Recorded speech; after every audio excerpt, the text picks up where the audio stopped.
capture this. This, then I could probably talk over it, and people could still hear me. That's cool. So I just want to talk about this dive. We're about to come in live. Thank you everyone for tuning in early. People noticing in chat, it's actually my affiliate anniversary, which I had no idea. So that's cool. We will be live in just a second. I'm going to do the podcast open here. But I did love this Mexico video. If people want to go check it out, you can always go check out Gross Scuba. We've released a lot of little clips from it that have been really cool.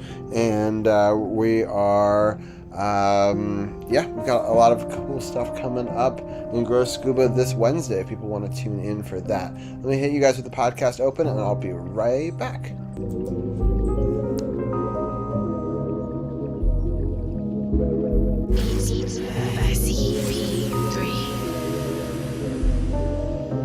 You got to have a concept. You have a great concept. You guys are doing it, man. And it's an honor for me to just be, a small rock, man, in your mountain. I'm going to pop a top in your honor. Mr. Doc Walker blessed us with his presence and knowledge. We want to welcome in our next special guest, Haley Skarupa. She's a three-time world champion in women's ice hockey and most recently won Olympic gold with Team USA. The Cap Stadium Series is definitely my favorite, obviously. I'm a huge Caps fan, I always have been, and to be there at that game with my teammates and for us to bring, our gold medals to there and share it with everyone in this area was really, really special for me, and just the support, and it's been tremendous from everyone in this area, and you can feel that there at that game. Welcome to Sports on the Hill podcast. Hashtag DC Sports Without the Politics with Carol and Robbie on True Radio Network. And welcome to episode 411 of Sports on the Hill podcast. Wow, a lot of hype going on in chat.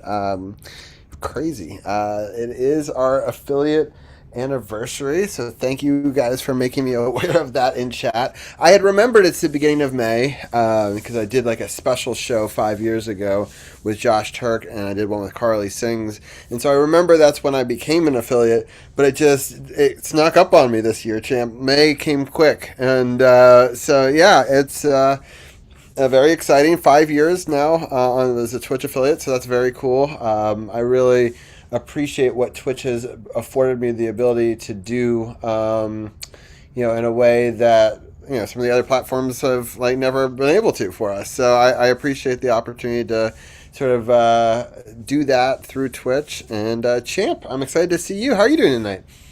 Doing good. I went to check out Junior's practice tonight for a little bit, and now I'm currently watching RAW. Joe Hendry is making his entrance, and it's been an interesting week this week when it comes to the world of professional wrestling, the world of sports, and everything like that. Excited to be here to talk about it with you and everybody else that are watching on the good old Twitch gimmick.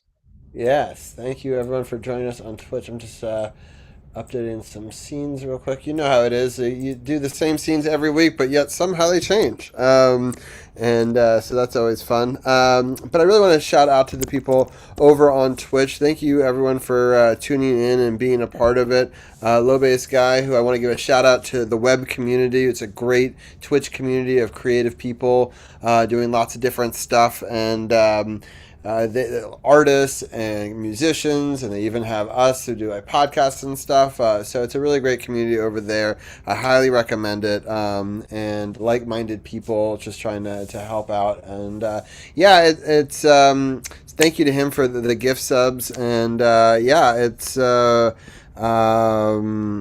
it's a treasure train, so you get save 35% on 5 or more gift subs, which is cool. Also, shout out to Davey is eating a sandwich while we were on our intro screen. He was on a hype train, and I really wanted to go visit him a little bit later, and so I jumped in and gave him my Twitch Prime So during that, so I was able to gift a sub to another channel while streaming, which I thought was kind of a funny moment. But thank you everyone for being here and being a part of the early stream. And yeah, I love Twitch. I'm super excited that we've had this opportunity, and I do like simul streaming. We are also on Facebook, which is great. It's our if you go to SportsOTHP on Facebook.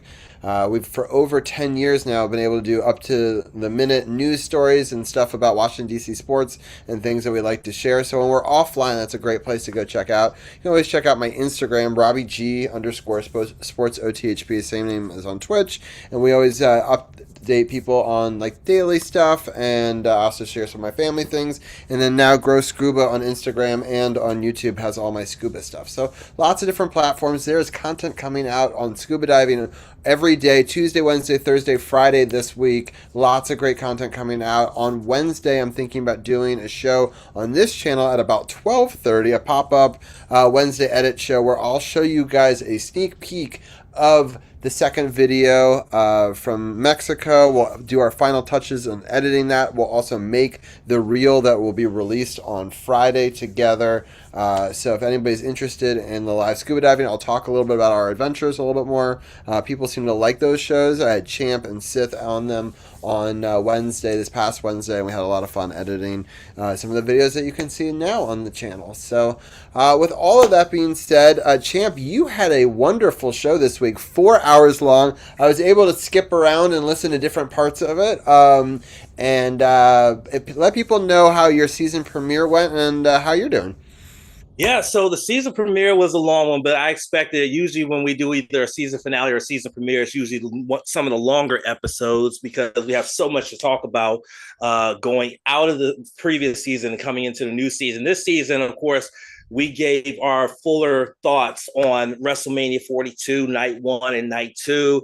We also talked about in news and notes the heartbreaking news coming out of AEW that Rebel, who was basically the sidekick of Dr. Britt Baker, DMD, during the pandemic era for AEW, recently announced that as she was preparing for surgery to deal with pulmonary lung cancer, found out that she has terminal ALS, and she's only 47 years of age, which means that she's probably not going to make it to 50. But then again, she may make it to 50, but she says that she's in the terminal stage, which means that sooner or later she's going to have, she's no longer going to be able to walk. She's no longer going to be able to talk. And eventually she is going to pass away because ALS has a 100% mortality rate. We recently lost Steve Mongo McMichael last year to this disease. And so it's a very, very heartbreaking thing. And then, of course, and before we had final thoughts, we had a special segment that we did where we gave our thoughts and our feelings on the Hulk Hogan Real American documentary, which was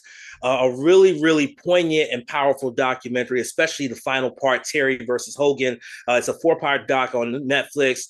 Even if you can't stand Hulk Hogan because of what he did, that audio that leaked out of him using the N-word multiple times, still watch this doc because then you can understand the journey from going from Terry Bollea to the legend that is the Hall of Famer Hulk Hogan. And next week, we're going to talk about the Shawn Michaels documentary, The Heartbreak Kid Becoming Shawn Michaels on Peacock. That'll be next week. And in the following week, we'll talk about how we felt about them being their presentations and everything like that. We're going to get into all that in a couple of weeks. And then, of course, in final thoughts, Sith went off about the recent assassination attempt of our current president, and I had a come to Jesus talk with wrestling fans who had weird behavior towards wrestlers during WrestleMania week, and I'm going to remind them that you're not entitled to 24/7 access to these wrestlers. That is not a thing. So let's stop that crap because it's becoming a problem, and it's making me ashamed to be a wrestling fan because now I'm being associated with these weirdos who are putting phones in wrestlers' faces while they're in the pisser. That's weird behavior. That's stalkish behavior. That's harassment. Like, what are we doing? But yeah, it's a very long podcast, almost 4 hours. Please definitely go check it out. It's a really good one. And then again, we'll do episode 330 this coming Friday, where we'll be previewing Backlash, and then of course we'll be talking about Shawn Michaels doc and all that other stuff. Yeah, great stuff. Lots of awesome things, you guys. I love how you guys have the opportunity to just go in depth, and people can go check it out. And what I love also, for people who want to skip around in it, which is helpful, Champ has employed the same things that we do here. We have got graphics on the screen, and so I found that to be very helpful to try to help figure out where things are. So I really appreciate it that Champ uses some of the chapter markers and stuff like that. I was thinking about, especially for that show, putting time codes, I think would maybe even be helpful, for people. Just because you guys talk about so many different things. But yeah, it's a great show. Highly recommend people go back and check that out. And we've got some live sports on tonight. I just wanted to mention Philadelphia is up 2-1 in Carolina, but Carolina is on the power play right now. Got 1:13 left on the power play. We've got 11:30 left in the third period. So Carolina wants to make a comeback. The time is now on the power play. 1:04. We've got a stoppage in play by the goalie there. We're also live watching a bunch of different baseball games. Unfortunately, the Orioles are being crushed by the Yankees, thanks to Scorebot. I have that up 6-1. St. Louis. Those damn Yankees. The damn Yankees. We got also the Knicks just made a free throw. They're up 63-45 over Philly, so we're live watching that. If that game is over before 11 Eastern or so, we may have Arun on giving his thoughts in the post game for that. And we also are expected to have Sith come on at the end of this hour and join us and talk a little bit about this live Monday Night Raw that's going on and some other stuff for the WWE as well. And there, on cue, he said the New York Yankees are the evil empire of the MLB. Indeed. Yeah, it's I'm happy for the Knicks. We got a lot of fans of this show that are Knicks fans. So they've kind of been my adopted East Coast team this time since the Wizards tanked a whole hell of a lot this year. All right, Champ. The thing I want to talk about first with you is the Defenders. And they were awesome this week, and I actually got to sit down and watch like the whole game, which I don't usually get to. It was a really hold on, I'm just trying to fix my graphics. But it was a really great game. What were some of your thoughts on the Defenders this week? Yeah, I mean, fifth straight win after dropping their first game of the season against the Battlehawks. They've won 5 in a row. They currently are sitting on top of the standings in the UFL. A low-scoring game by comparison. Like in this 5-game winning streak, 3 of these 5 games have been 40-plus points, while like the other 2 have been 20-plus point games. So they are putting up. It's incredible to think that this team for the last couple seasons, their identity has been their defense. But this season, it seems like the offense has said, hey, what about us? And they're showing it.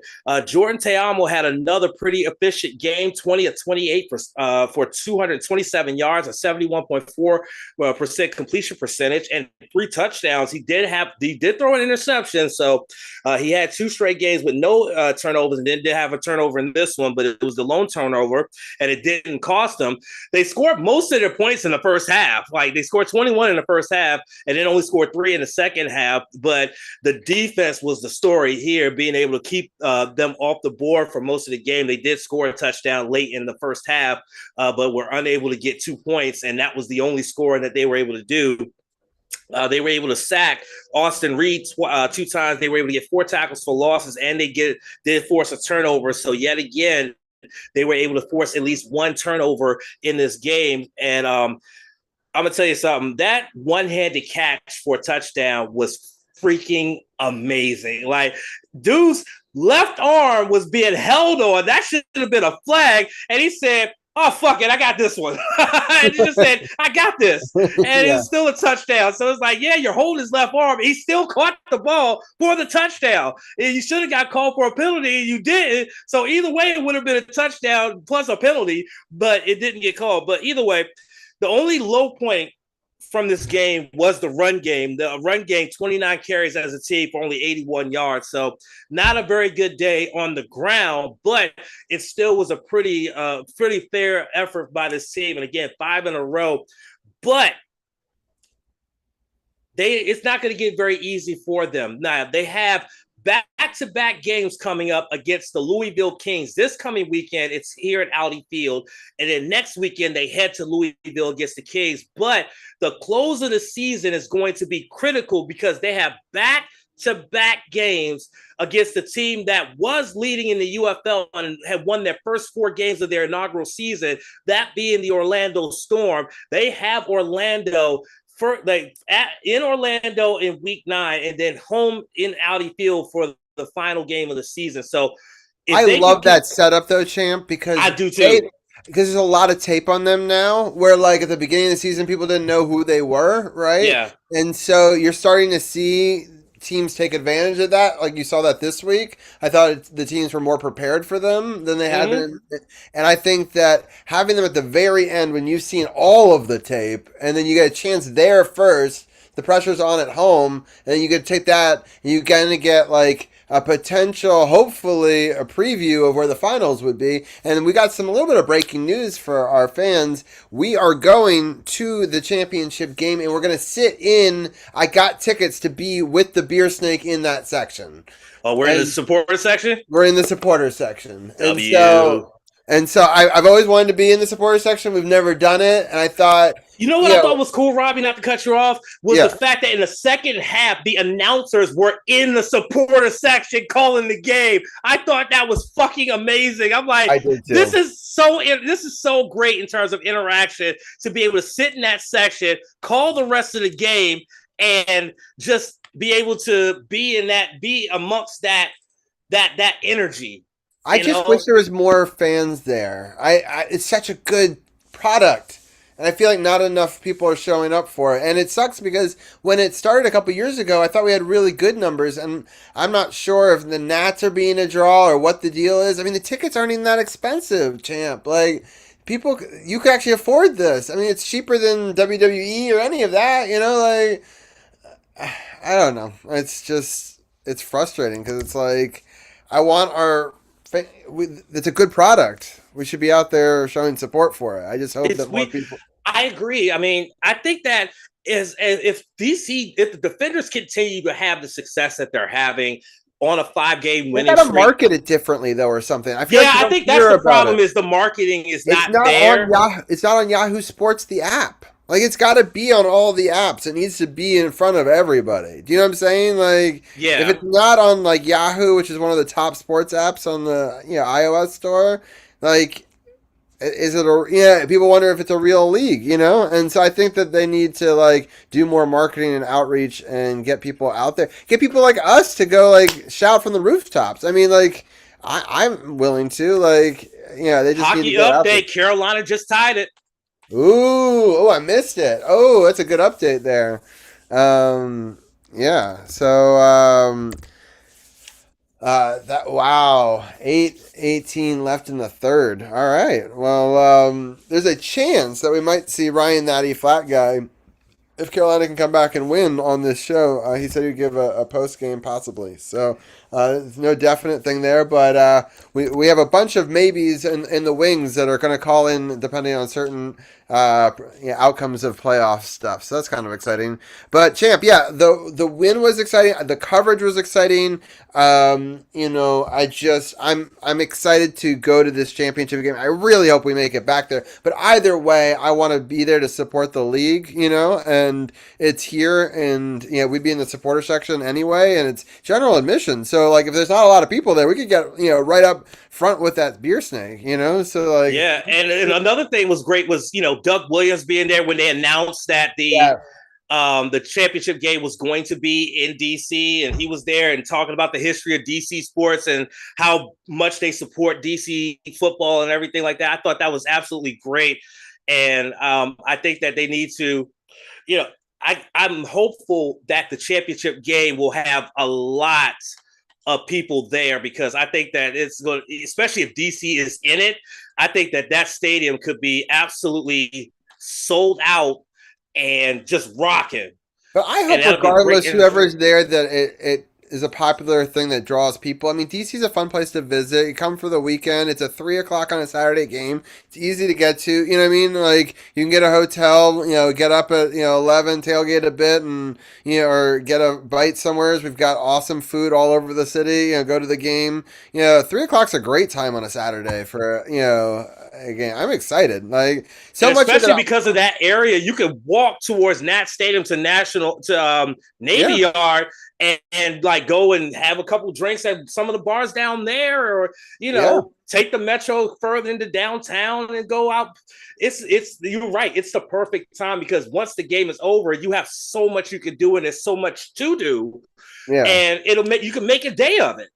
Yeah, I agree. You can make a whole weekend, and it'll be exciting for people. So I hope that people do. We've got tickets. If people want to join us, message us on any of the platforms. We'll try to get supporter sections. Maybe all go together. I'm trying to get a bunch of people to go. I'm trying to get my son. He's excited about going to his very first football game. So I'm gonna, even though we're in the sports sections, he's a pretty rough and tumble kid. I think that it's gonna be fun and a good atmosphere. And what's great about general admission is you could always, like, if it does get crazy down low, you could always just go sit up top, and so it's I've done that before, and so I think that'll be a fun experience for his first football game because he's never even seen a football game, and his first game is going to be a championship game. That's wild. No matter who's in it, like that's a crazy first game for sure. So I'm excited that it's in DC. And sorry, I'm playing Madden right now, and I'm doing a franchise mode because Superstar mode is broken. And I just threw a touchdown pass to Terry McLaurin, and he literally just did the people's elbows of celebration. I was like, wait, what the fuck is happening? Like, what? I never saw that before. Anyway, but I think that it's a great experience to go to a DC Defenders game because you feel the energy. The stadium's not that big, so you won't get lost in there, and they have plenty of good places to eat. Plenty of food, beverages, things like that, and it's a great location. Just not too far from the metro. It's a pretty good walk from the metro. You don't have to drive there, anything like that. You just go there and boom. Yeah, I'm in a metro, and I feel like it seems family friendly. Like I've always felt like I haven't brought my kids there yet, but there doesn't seem to be like I haven't seen any negative vibes, So like I think it's a pretty good. And they try to encourage family friendly. That's why they have earlier games. Like noon games, 3 o'clock games, because they want people to bring their families. And do brunch before or whatever. And make a thing of it. So I just hope that people do go out and support them. And if anybody does want to go with us, let us know. We can make a whole thing of it. And tickets are on sale right now. And honestly, they're very cheap. Like for what I expected. Yes, I was watching the Obo walk in a second ago while you were talking. I was looking at his silhouette, and it's like it reminds me of like a DC Comics villain coming out of the Dark Side or something. The silhouette, like it's awesome. So I wonder who is going to be the first to come out. Do you have a guess on the first victim? The first victim. I don't care who it is. They're a victim. It doesn't matter who comes out. They're a victim. Do you have a quick? Hang on, because I'm a little bit behind y'all because I'm on the VPN gimmick. Okay. So I'm just waiting to see who's going to come out. Like I said, it don't even matter who's coming out because guess what? They're a victim. That's basically the long and the short of it. They're a victim. Right. It's about to victimize them. Nice.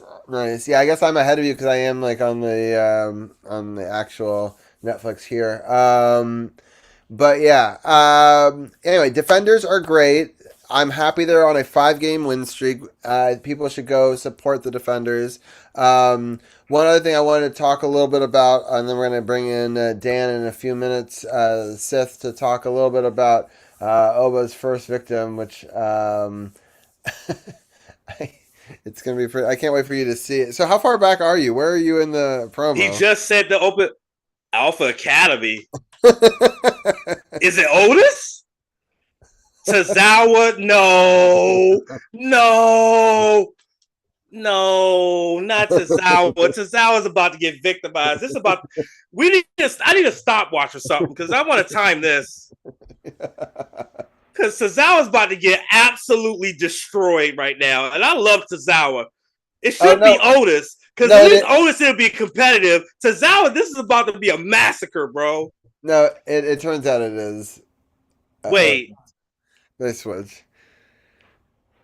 Is it Otis? Yeah, it is. Is it? Yeah, I'm a little Hold on. I know I see Tozawa is like getting ready, like he's ready to fight. He's like raring to go, like he's ready to fight.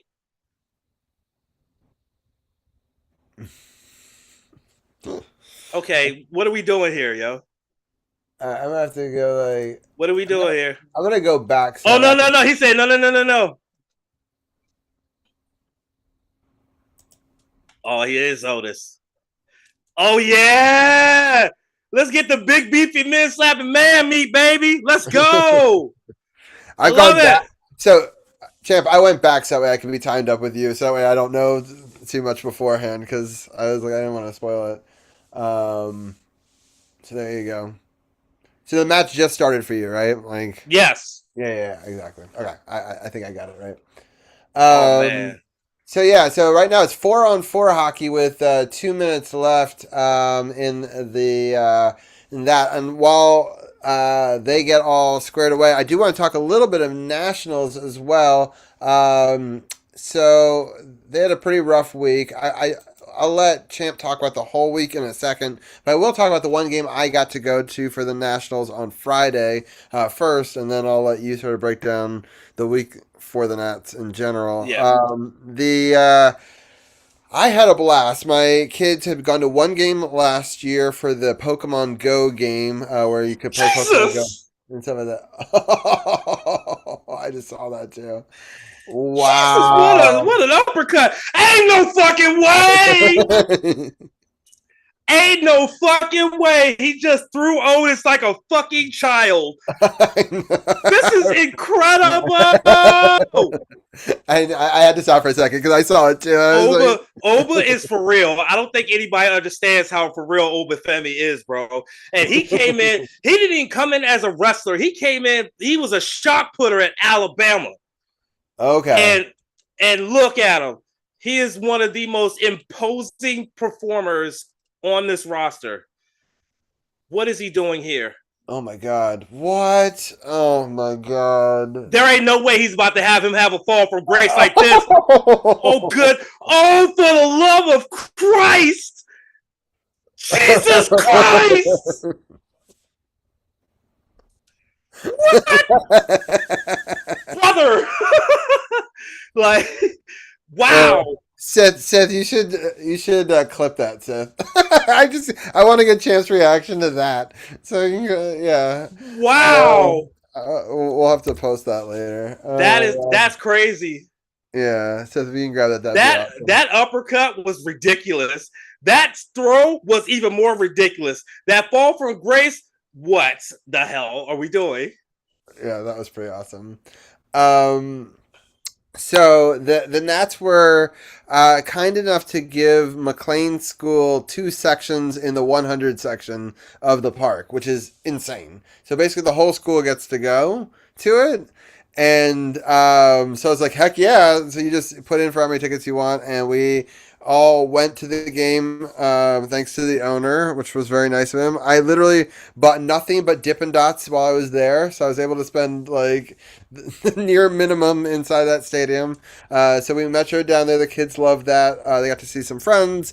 They basically played in the play park the whole time. Liz watched them while I watched a terrible baseball game. They sucked really bad in this one. But it was great because it was Friday night. And after most people had cleared out, it was free fireworks night. So my kids stayed up like champs till 11:30 at night. My daughter is 4, champ. She stayed all the way up, and she passed out eating a chicken nugget on her floor at 11:30 at night. Like it's like something straight out of like a frat party, which I thought was hilarious. But like, she did it though. She made it through.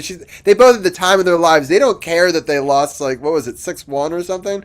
So they just had the best time seeing their friends getting Dippin' Dots and taking a metro. So it was great. We had a good time. And that's why I think that these sports are awesome. Like, because like you can have a good time no matter how it is. Like, don't take the game too seriously sometimes. But yeah, it was fun. The mascot was in our section like the whole time, so like we were dancing with it and stuff like that. My kids missed all of it because they were in the play place. There's a play place that they added to one of the sections, champ, so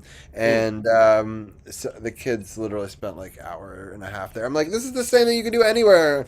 But Liz doesn't care, so she'll stayed with them. I was like, wow, that's fine. I'll watch baseball. But we all had a good time. I got to talk to some of the parents and then hang out, and I appreciated it, and yeah, it was but yeah, the Nats are not good. I'm happy they won one game in that series, but just overall, it was a pretty brutal week if you want to break that down for them. Yeah. So the Mets series was a lot better. They lost the first game of that series by a score of 8-0, but then the second game of the series, they came back and absolutely trounced their asses by a score of 14-2, and then won the series finale by a score of 5-4. So again, taking 2 or 3 from their division rivals, but then came home and lost 2 of 3 to the Brewers. They managed to salvage and avoid a sweep, winning 3-2 on Sunday, but lost 6-1 and 4-1 on Friday and Saturday. So only scoring 2 runs in 2 games, not a good recipe, and then giving up 10 runs in those first 2 games. Again, I've said this so many times, it seems like the pitching seems to be the Achilles heel of this team, because offensively they can put up runs, but if their pitching is not doing their job of keeping runs off the board, then it's going to be very, very difficult for the teams to compete throughout the remainder of the season. So the pitching has got to get a lot better, and they got to be able to keep runs off the board, because they're able to put them on the board, but they got to keep them off in order to compete. And now, so their next 2 series, they got a 3-game series starting on Tuesday. They got the Twins coming into town for a 3-game set starting on May the 5th through May the 7th. And then they're going to get right on the plane after game 3 of the Twins series and head down to South Beach, to South Florida, Miami, and take on another division rival in the Miami Marlins. That's going to be a 3-game weekend series down in Miami. So they're definitely going to have to get it together here. Any chance they can get to try to deal with division rivals is a good thing. Like right now, the Braves currently lead the NL East by a seemingly large margin, not too much of a large margin. It's like 6 games up on Miami, and Washington is half a game behind Miami right now. So that 3-game series with Miami will make a big difference in if they could get a little bit closer to the Atlanta Braves, who are doing very well right now. I believe the record right now is 25-9 so far through the first almost quarter of the season. And they're playing very, very well right now, the Braves. So any opportunity that they have to be able to catch up to the Braves, they need to take advantage of that. And losing 1 or 3 to non-division foes is not going to help their cause. But a decent week, but it was a tough end to the week with that Brewer series. Hopefully they can bring it back with the Twin series and then bring it back down in Miami.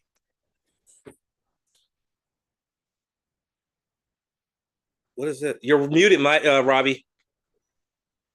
Oh, thank you. I wanted to thank Sith for he just shared your live reaction to your page on Facebook as well, on the No Spots page. So that was pretty awesome. By the way, my dad's in chat, so welcome on in. He was talking about how great the Yankees are and how bad the Mets are, and he also said bad score is why they're free tickets, which is true, I guess.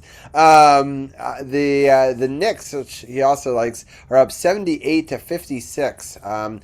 We're in the last minute of the 3rd period here between Philly and Carolina. It's still tied 2-2.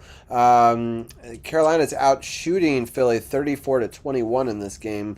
We've got about 38 seconds left here. I'm just going to keep it here, and then we will get into a couple other quick sports. Carolina's trying to send it around. They get it out of the zone. They're trying to enter the offensive zone with 23 seconds left. They peel back. They are able to cycle and get it deeper. They're now below the goal line. Philly is able to rip off the puck, get it forward. They get through the neutral zone into the offensive zone. but it is stifled by Carolina. They do get a shot off. It is deflected up and into the netting with 5.5 seconds left in the third period. We've got a lot to talk about in hour two with Gil with this less the Knicks game, but I'm happy that they're up so big. Anyway, we have talked about the Nationals. Let's talk about DC United for a moment. They had a huge win. Yes, they took on they were playing in Yankee Stadium against NYC Football Club and won 2-0. Luis Montaneo for both of DC United's goals. Oh, Oscar just spit mist in the face of EO Sky. You disrespectful asshole. Jesus Christ. Anyway, he scored both of DC United's goals in the 29th minute to give him a 1-0 lead, and then on a penalty kick in the 75th minute to give him a 2-0 lead and a 2-0 victory over NYCFC. They outshot NYCFC 16-6, including 6 on target with 2 goals to NYC's 4 on target and no goals. Possession, NYCFC did hold onto the ball for 60% of the time. The one stat though that was a big thing was DC United was never called for offsides the entire game, so they were able to attack the zone and stay on sides, which led to their 2 goals and eventually their victory.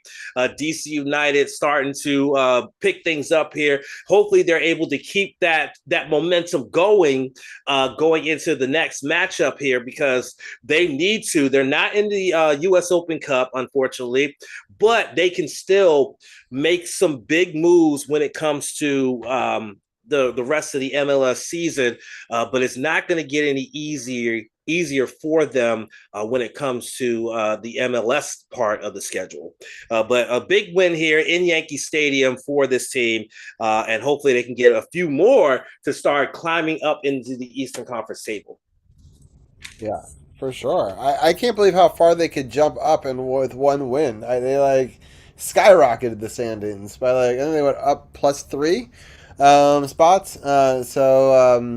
Yeah, if we can just get a couple of those in a row, I mean, we could really start to make some waves. So hopefully this is going to give us momentum going forward. And I have a question, and maybe I just missed it. I didn't know that the original El Grande Americano had 2 guys behind him. I thought he was always that actually, and Sith, I'm glad Sith came in because he can confer this.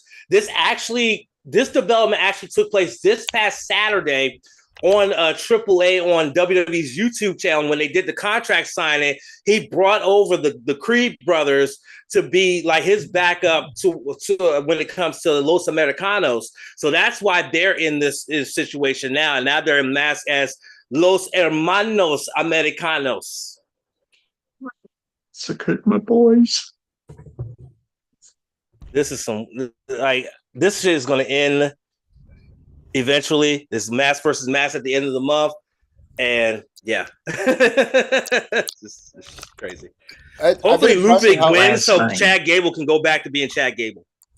Something I said last night on episode 330 of No Spots, which is our season premiere. They need to have continuity because out here in the U.S., the OGL Grande and the Creeds, they're baby faces. Whereas the alternates, Los Americanos, they're all heels. But down in AAA, it's the absolute reverse. You've got Los Americanos as the baby faces.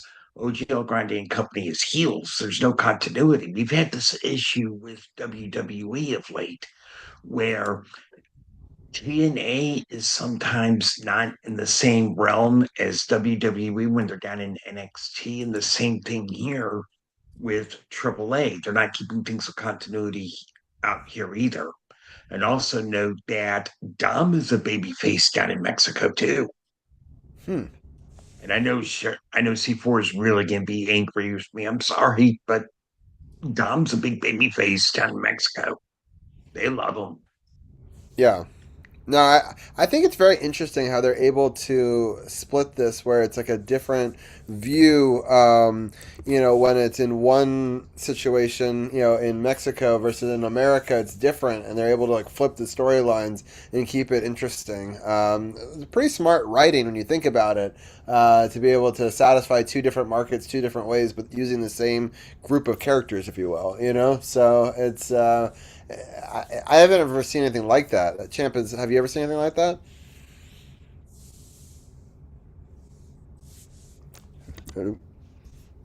Sorry, I'm listening to Michael Cole and Corey Graves. Michael Cole is just absolutely not really losing his shit, but just getting his shit off about 6 guys pretending to be luchadors. It's just funny. What were you saying? Oh no, I was just saying that I'm impressed that they're able to basically flip the story between both, AAA and what we see on Raw and on the flagship stuff, and it Yeah. makes it still interesting, but using the same characters, but using them in different ways across different promotions. So it seemed very not typical of other brands. I didn't know if you had seen that before. Yeah. Yeah. It's very interesting how 2 companies who are under the same umbrella can have 2 different alignments for the same individuals, and the fact that it works out so well. Like, look at this.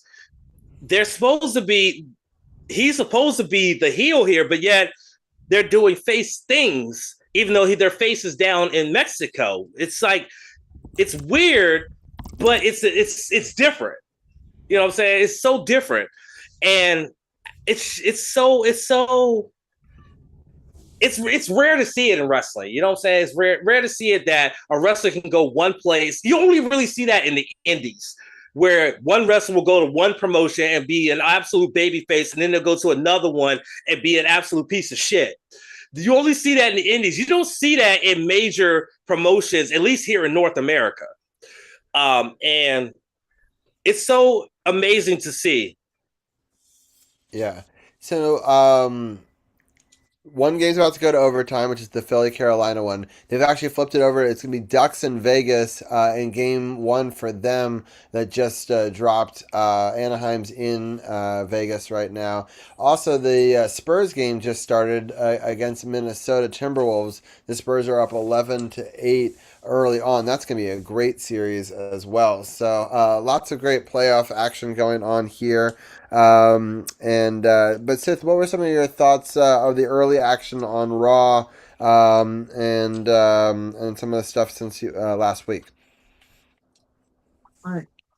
Gold standard where it comes to WWE. It's Raw, NXT, SmackDown's down here. I mean, it's gotten to a point where NXT is better than SmackDown just about every single week right now, which is really sad that the closest we've gotten to black and gold NXT without having takeover PLEs had completely wiped off the main roster. But the weekly show of NXT is better than SmackDown. But Raw so far this week has been solid. You've had Seth Rollins and Braun Breaker do a really good, effective job of building up their match for Saturday night. This is going to end with a contract signing tonight between Roman and Jacob Fatu, which I'd be pretty cool. Honestly, Obafemi Squash, he destroyed Otis. And Eric Beeston gave it an A+. Dude, that running uppercut that he gave Otis, you saw my reaction. I was like, Jesus Christ. Like, what did he ever do to you? And then he threw him like he was 150 pounds soaking wet. I'm like, dog, this is unreal. I know he was a shot putter. I get it, but Jesus, that was an incredible display of power, strength, quickness, agility, and just all around just awesomeness from Obafemi. I love how they're booking him. Go ahead. Here's his top takeaway from that. Eric Beeston said this from Bleacher Report. Femi is the most physically impressive superstar on the roster, and this open challenge, if handled correctly, could be a throwback to Goldberg's unbeaten streak. Yeah, I think so. Though we all know that WCW absolutely inflated those numbers because they weren't doing a lot of house shows. So we know that Goldberg was not beating over 100 people every fucking week. So yeah, they inflated those numbers so much. But I tend to agree with that. That I think that it could rival Goldberg's unbeaten streak if they played their cards right with Obafemi, honestly, because Oba is just like the real deal. What? Finger poke. Yeah. Oh my God! Not the finger poker, dude. We're not doing that. I like what Bobby Heenan's. God rest his soul. Good man. From what I can tell, he was well respected and well loved. He said that was the dumbest booking decision he had ever seen. You got a guy who's hot. He's carrying your company. That's not a part of the NWO. And he said, whoever made the call initially and whoever approved it, horrible business being done. And we have Clash in Italy at the end of the month, too, which will be a matinee for Champ and I to react to. Mm-hmm. That'd be a cool one. Yeah. Wait, May 31st, is that the UFL Championship? No, UFL Championship's in June. All right, cool. In which case, we'll be doing that one together as a matinee. Yep. Yep. The United Bowl is on the 13th, which is great because it's like right after Zach's done with school. So it's kind of like a graduation present for him for finishing second grade. So, yeah, that'll be fun. So, I look forward to that. And you thought that Junior might come to Champ, or you don't know yet? Don't know yet. We'll have to see. Yeah. Let's see. All right. Cool. But all right, so overtime is going to start in about 5 minutes, which will be kind of perfect because it'll come right on time for our hockey segments and stuff like that. But the thing about NHL overtime, of course, is 20-minute periods. You don't have 5 minutes in a shootout. No, this is playoff hockey. It's 20 minutes. So I'm sure that'll make Gil happy. yeah. Oh my God. One of my favorite games went like through 2 overtimes in the postseason. It started at like 8 o'clock, started at a good time. The game wasn't over until like 1 in the morning. And the fans were just electric that night. It was amazing. I remember watching Colorado and Detroit play 6 overtimes. This is when I was in high school. I think I was like a sophomore or junior. Mm-hmm.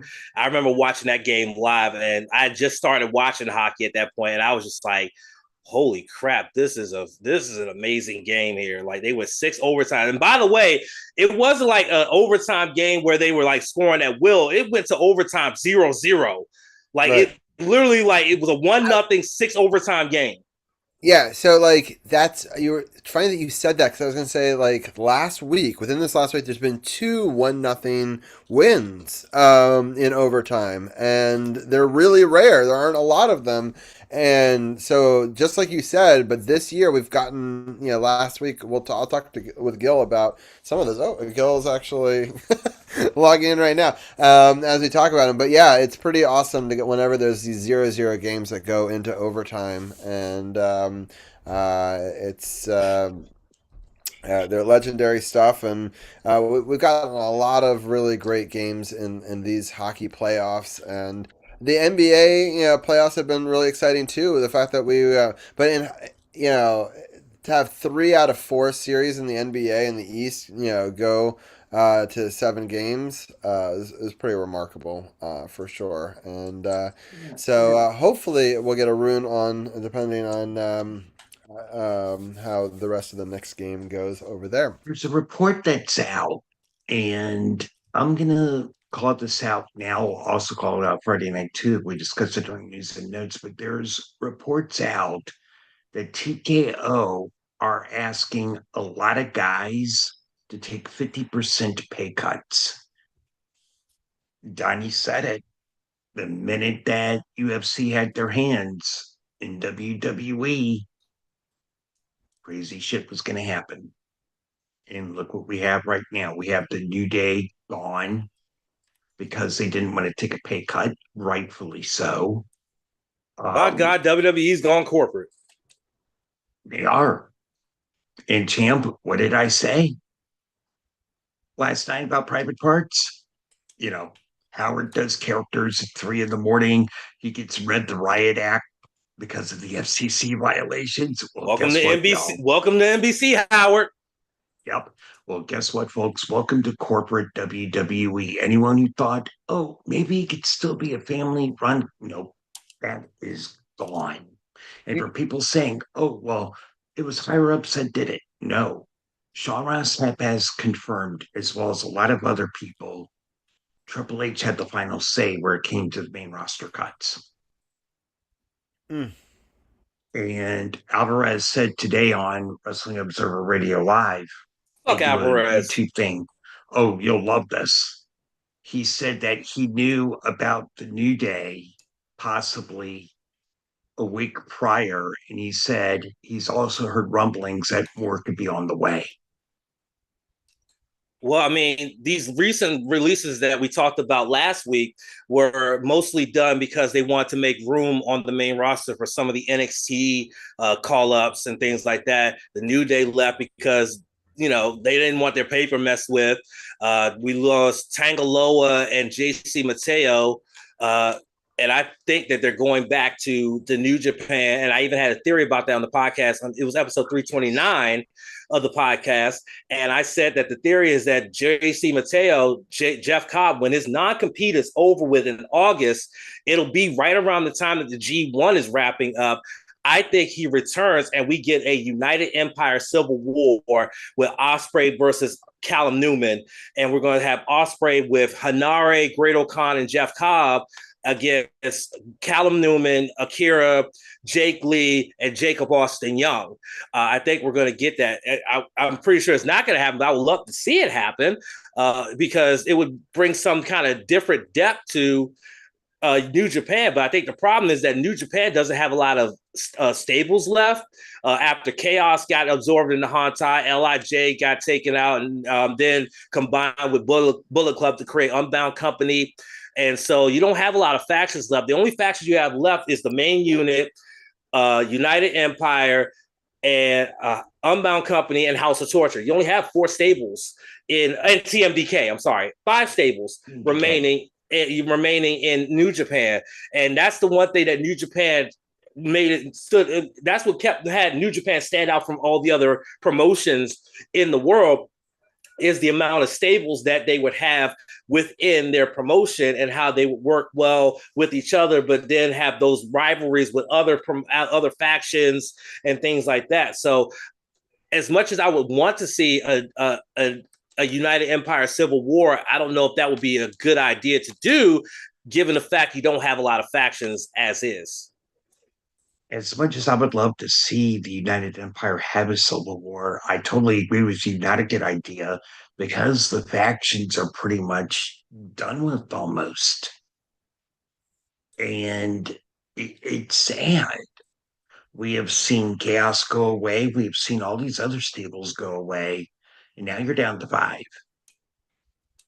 And the only one that I know of that doesn't get a lot of pop at all is, you guessed it, House of Torture.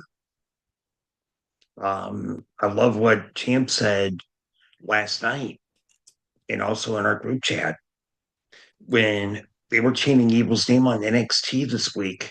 He's like, yeah, this is the first time his name's been chanted forever. I'm like, yeah, well, he's been in House of Torture. So, you know. Yeah, speaking of New Japan, I have to finish watching Night 2 of Dontaku, but Robbie and everybody that's watching, if you haven't had a chance, try to seek out Yota Tsuji versus Andrade El Idolo for the Global Championship from yesterday. Match of the year candidate. It was that good. It was 32 minutes and 57 seconds of just absolute action with Andrade beating Tsuji to become the new global heavyweight champion. He's been ready to take that championship back to the AEW and the Don Callis family, but what a matchup. It was an absolute banger. And I think that wrestling fans will appreciate that match if they can go and check it out. What Let me platform know is it on? tomorrow what you think of the main event from today.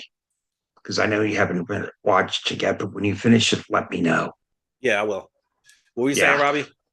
What platform is that on, the match you were trying to suggest? It's on New Japan World, but you have to have a subscription for it. But I'm pretty sure that it's somewhere on the internet. You can find it. And Yeah. There's a site I go to that has the matches that I believe has it. Let me double check real quick while y'all talk. Yeah, I'll well, you double can check. send it in our group chat. That's fine. Well, I don't need it right now, but Yeah. that'd be good Mhm. to know on how to find it.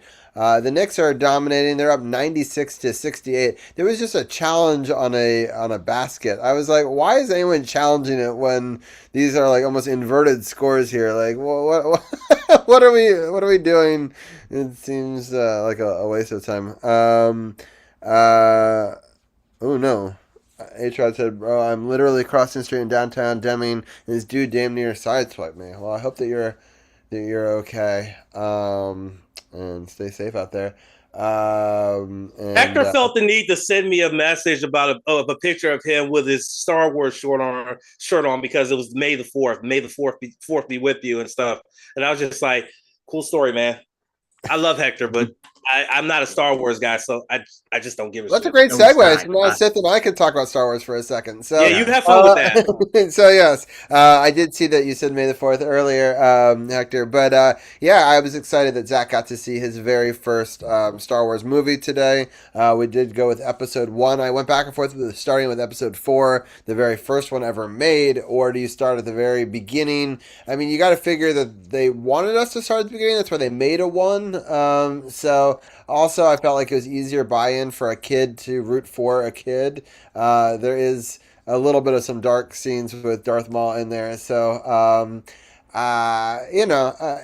I'm happy that his sister was not home to watch it, and he liked it. And so they also been watching a lot of Young Jedi. They finished this most recent season today, so that was kind of cool for them. So that she did get to watch something Star Wars, and they did go to Star Wars Karate. And if you want to know what that is, you can go to my Instagram, and there is some. Actually, I think it's on this one. Yeah. So if you go there onto the Instagram, you can see each one of them sparring, doing lightsaber sparring with their sensei, and so they had fun doing that. And so yes, I did enjoy Star Wars Day. I know Sith obviously loves Star Wars as well. Uh, By the Watch way, the Empire. Robbie, I told my fiance, I said, listen, when it comes to our wedding, you can plan and do whatever you want with the wedding, as long as I get cigars and I get to enter our wedding reception to Roman Reigns' theme and do the acknowledge us. I'm happy. And she was like, that's fine. So I'm making sure somebody records it so that if we're still doing this podcast in 2027 and I come on here on Monday, you're going to have that video of us coming in and we're going to have the ones up and everything. It's going to be fucking amazing. that's awesome. That would be awesome. Yeah. My favorite of the franchise, of course, Episode 5 Empire. Closely followed by Rogue One. Rogue One, I said this on a podcast many moons ago. Rogue One should have been the blueprint for an Alien prequel movie. An immediate backdoor into the movie, into the first film. I love it. You're just there. I think Sith. I mean, don't you agree? When I get there, I do 1, 2, 3, and then go right into Rogue One and then 4. Right? Like it goes right into it. How do you It not do it bleeds that all way? the way through. We do the prequels, Rogue One, then the original trilogy. It all bleeds together really well. What Yeah. people don't know is when Alien was developed, they're talking, oh, we're going to do a prequel. Ridley Scott first envisioned a backdoor prequel into Alien, but then Fox told him, no, no, no, we want to have a trilogy. And that's how we ended up with Prometheus being one thing, Covenant being another thing. And well, we won't finish it. But I told people Rogue One did the perfect backdoor end because you can end Rogue One, start episode 4, and it just bleeds in perfectly. I know, it's amazing. I couldn't believe my jaw dropped, and then now you also have to think about doing Andor right before that. So now you kind of do episode 3, then Andor, then that makes it a lot longer. Well, Also, Andor it's is probably better to not do for Star kids. Wars homework than it is the MCU. So there's Right. that. Right. It's like you have Um, to watch in phases 4 and 5. It's like, okay, you have to watch these movies, but you also have to watch these shows on Disney Plus, and you're just like, me, dude. that's pretty funny. Gil is saying Anywho, he let me misses take my matches. leave of y'all. Right Yes. now on Spotify and Apple Podcasts, this is the last week of the Mega Movie tier list where we're down to 13 franchises. So I wrapped them up pretty easily. And this Sunday, the top 40 films that I enjoyed in my youth and high school years, which includes some cult favorites, includes some mainstream fare. It's mixed in pretty good. Yeah. As Jacob Pad 2 is, ooh, he's giving the evil eyes to You're ahead of us, Sith, so stop talking, please. Oh, sorry. Oh, that's a change. Usually on PLE we watch alongs. Champs.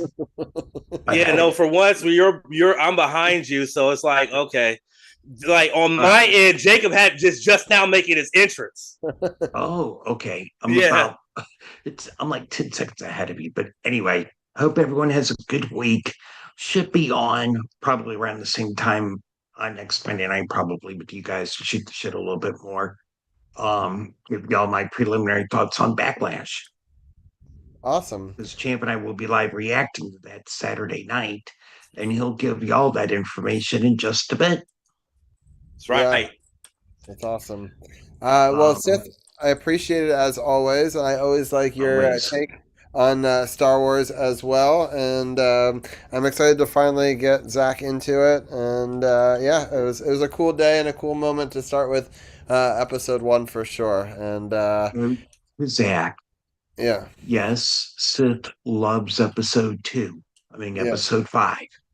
It's gonna be okay, bud. It's gonna be okay. I know. There's some dark moments. All right, Seth. But Robbie, Champ, Gil, Adrian, y'all take it easy. Everyone take care, and we will see you later. I'm out. Sounds good. All right, sounds good. Hey, there he is. Welcome May on the in, fourth be with Adrian. you. There he I, is. I wasn't sure if I was supposed to join in yet. I was like, oh man, they're talking about Star Wars. Like, I can jump in on this. Yes, I'm excited. Yeah. I'm excited. I didn't know if you were going to be able to jump in today. So that's great. Yeah, you can feel free. We're going to let Champ give his final thoughts in, and then we'll jump into some Star Wars talk with Gil, and then we'll segue that into some more hockey talk. But Champ, why don't you give your final takeaways, anything you want to do, and then we'll let you get out of here.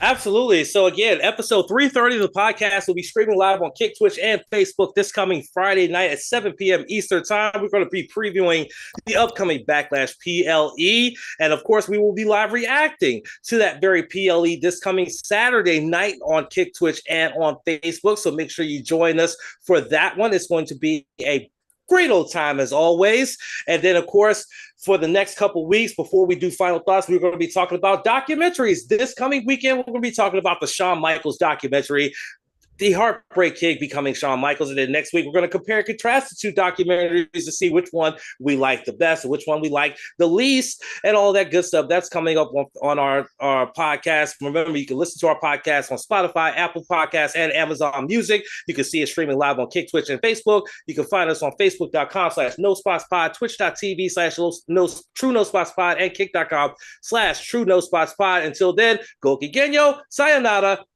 and bye-bye. Bye, Champ. I appreciate you as always, and definitely go check out the No Spots Pod on all platforms and part of the True Radio Network. And I appreciate you, Champ, holding it down in this first hour with us. And hopefully the OTC has lots of great things for you to go check out. Acknowledge me. There you go. I'll throw out the ones. And all right, with that, we can bring in Gil and Adrian and I'm going to change up some of our graphics. Well, while Gil is getting himself situated, we'll talk to Adrian. Adrian, I love starting with episode 1. I totally get the idea of starting with episode 4 as well. I went back and forth on it, but he seemed really to like it. He was unfazed by the Darth Maul scene. I was like waiting for it because I said there is a scary scene in it because like. I mean, that kind of, I mean, it's, I guess, spoiler alert, but it is, 10 o'clock on Star Wars Day, so I hope that everyone at this point has seen episode 1, but, Spoilers for 50-year-old exactly. movie, something like that. Yeah, exactly. 1999. It's the first Star Wars movie that was made in our lifetimes with and not well, at least mine and Adrian's, not Gil's, but it was a great introduction to Star Wars, and I'm so mad that they got rid of Qui-Gon so early, though, because what a great character that I feel like I wanted to develop more. But I understand it, but it's obviously a little bit rough. Gil, which is your favorite movie? It's hard to say. I wasn't a big fan of the prequel trilogy. Yeah. They were okay. And I'm sorry to sound so ridiculously old school, but I cannot. I can't. I'm sorry. I could not bring myself to get into anything, especially the TV series. So it's going to have to be something from the original trilogy. I would have to say Return of the Jedi. Gun to my head. Good answer. Good answer. Yes, Adrian. What is your favorite? Episode? That would be episode 7. Six. Yeah. My favorite is it's probably the original one, like episode 4, but Empire Strikes Back, I appreciate it more as like I've grown up. Like when I was a kid, I was all about Return of the Jedi. But yeah, like objectively speaking, like as like an observer, not just like getting too absorbed into the lore and the characters and the toys that I liked and all that stuff. Like I'd say the original film, just because of how ahead of its time it was. Like I don't just like movies from like the movie itself. I also can appreciate the impact it had or has on society as a whole. And that movie definitely changed the way films are made. There's like before Star Wars. If you ever watch a sci-fi movie from like the mid or early 70s, like they're depressing as hell, man. They're always so sad at the end, or it's like some message that like we're doomed or shit sucks. Like Star Wars was like, oh hey, we can actually have fun with this. Yeah.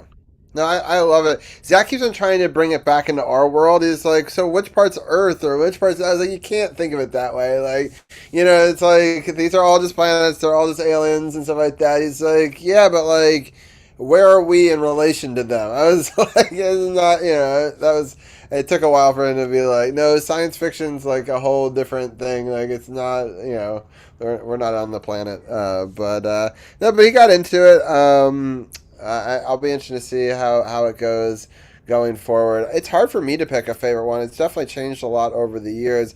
I actually really like episode 3 a lot just because of like that dark turn and how dramatic it is. Like, I don't know. I thought it was pretty like epic. I like the nostalgia of the original trilogy probably the most. But I feel like 3 gets a lot of hate where I feel like there are some pretty cool scenes in that movie. But I mean, you have to go and there's bad parts too. So I mean, there's like I get it, but there's a little bit of something for everybody in all the movies, and that's exciting. And I'm excited for Mandalorian and Grogu movie to come out because I've been a big fan of the Mandalorian series. Yeah. Adrian, I think you're muted. OG. But anyway. I am sorry. You're fine. I just want to make sure you know. All right, so it's 2-2 in this Carolina Philly overtime game, which has been a pretty wild affair. Philly kind of jumped up to an early 2-0 lead, and Carolina has trailed for about 40, or I mean, now it's even longer. They've trailed for more time in this game than like the whole entire previous series combined.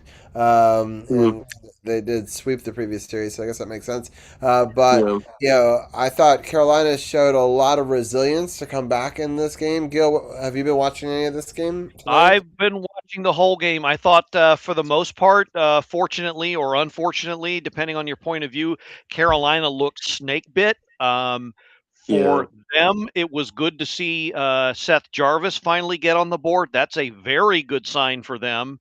I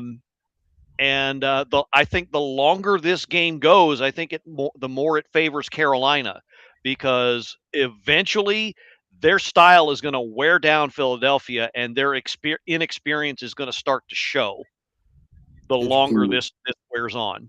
And I have a feeling it's going to go on a while. I was surprised that so many experts picked Philly in this series because of what they saw against Pittsburgh. But I always thought that Pittsburgh seemed very fraudulent, and Carolina seemed so much better. But then they jumped up to a 2-0 lead in this game. I was like, oh, maybe I'm wrong. And then, as you're talking about, Carolina just kind of wore them down through the course of this game. And credit to Carolina for not crumbling and staying true to who they are and just working away slowly at it. Adrian, what are some of your thoughts on the playoffs? I don't know if you watched this game so much or any of the other games. No, yeah, I'm watching it right now. I apologize for my camera being on my phone. I was trying to get it on. My phone just be in my pocket. I was gonna have the connection to this meeting, this podcast, on my iPad. And I was gonna watch the game on my TV, but my TV was acting weird, and I didn't want to be out of the loop while I'm on your stream. So my TV is off, and my iPad is my hockey watching device, and my phone is my connecting to the podcast device. So that's why. No, you're fine. I actually don't. Okay, I don't actually care how you guys connect. It's funny how people are like, "Oh, I need to try to connect with the computer." For me, it's the same. I mean, I think about back in the day, we used to call in. So the fact that I get any camera to go with the audio source is a bonus. I can feel like we're like ESPN. There's a Cub Chew in chat. If anyone wants to catch that. I know that Adrian can't catch it because it's on his phone, but I will try to attempt to catch it for the podcast. And but yeah, it's been an exciting game for sure. Let's just go quickly. I don't want to spend too much time on it because I don't want to make Adrian too upset. But the Edmonton series I thought got interesting. They were able to. I think got out a really good series out of it, but I just thought that the Ducks kind of just overtook them in the end. What were some of your takeaways from the series? Well, I did, as I may have touched on last week. I'm not 100% sure if I did. I'm pretty sure I did, but if Edmonton was going to lose, I'd rather them lose now so they can get more rest, be more well recharged before they enter into the next season. So at least, because it's it's an extra 6 weeks, a month and a half extra of time off. They could really use it because a lot of the core elements of that team, especially McDavid, having the 2 runs to the finals to come up short, and then having the Four Nations face-off last year as well as the Olympics this year, it's been very, very high stakes and basically nonstop while they're got their skates on. So this is a good opportunity for them to just take a breather, relax, and hopefully they can get a stronger run and hopefully get some success next year because Edmonton is thirsty for a cup, man. I was impressed with Anaheim. Of course, I'm happy for John Carlson, former Cap, and it just looked like the Oilers' offense was over reliant on just bum rushing them, and Anaheim was just able to just dogpile everybody that came into the zone. So it wasn't going to work. I was glad to see Hyman back as well as Draisaitl back, because I know that Hyman missed most of the postseason last year, and Draisaitl had the injury to make him miss almost the rest of the regular season. So I was not pleased with the results, but at least one, they get more rest, and two, they weren't swept like the Senators were. So at least they like you said, it was a solid series. So yeah, they did better than Matthew Tkachuk's brother Brady. So there's some wins there. Yeah, no, I get it, and I kind of agree with that. I'm kind of excited that our coach, in some ways, gets to Carberry. yeah, Carberry gets to. First of all, he's covering tonight's on ESPN along with TJ Oshie, which is kind of fun that they get to be reunited together. But also he'll get to coach for the World Juniors this year. Gil, what are some of your thoughts on that? Oh, Gil. Oh, that was to me. Yeah. Sorry. You kind of tailed off. So it's actually the World Championships, which starts in about a week and a half. He's going to be an assistant to the Canadian team. Yeah, it's going to be interesting. I think it's a good opportunity for him. Good opportunity to kind of learn a few things. This whole year, if the team and the coaching staff learned from their mistakes, then missing the playoffs will be worth it. So, but that going to the Worlds will be another opportunity. So it's kind of great to see him get that chance to do that, coach in a different situation, and maybe learn from other professionals. Yeah, I like the fact that gets to do analysis, and he also gets to coach and do other things. He's going to do a bunch of different stuff this year, which I think will maybe hopefully reinvigorate in his thinking and working with different coaches and different, groups of players, and maybe that can help spur him on next season and be inspired to try different things. Gil, I'll ask you an interesting question. Malkin, has talked about maybe playing for another team if the Penguins don't re-up him. Would you be okay with him playing along an Ovechkin for a Swan Song season? What are your thoughts? I think I would be. I think that would be. I would be okay with that. I would not have. I would not have a problem with that at all. I'm hoping it wouldn't turn into another Kovalchuk situation where he played and that turned out to be a big fat pile of nothing. Didn't really do anything with us while he was here. Something tells me Malkin still has probably one decent season left in the tank. And probably the biggest reason would be, we're supposed to get younger and faster and all that, but do you remember 3 or 4 seasons ago when Zdeno Chara spent one season with the team and our D-Corps learned a lot from him? I think having Malkin on the team would benefit our younger forwards. They could learn a lot from him as well. That's probably the biggest benefit, the biggest plus for possibly luring him onto the team. I'm not so sure it'll happen. I think in the end he ends up re-signing for one more year. But boy, that'd be a mini coup if we could get him. Yeah, I think that the last time we kind of stole an old Pittsburgh player in Brooks Orpik, and if we could try to do that all again, that would be that worked out pretty well. Him and Matt. Yeah, it did. So that's where I come from. That it's worked in the past. So join us.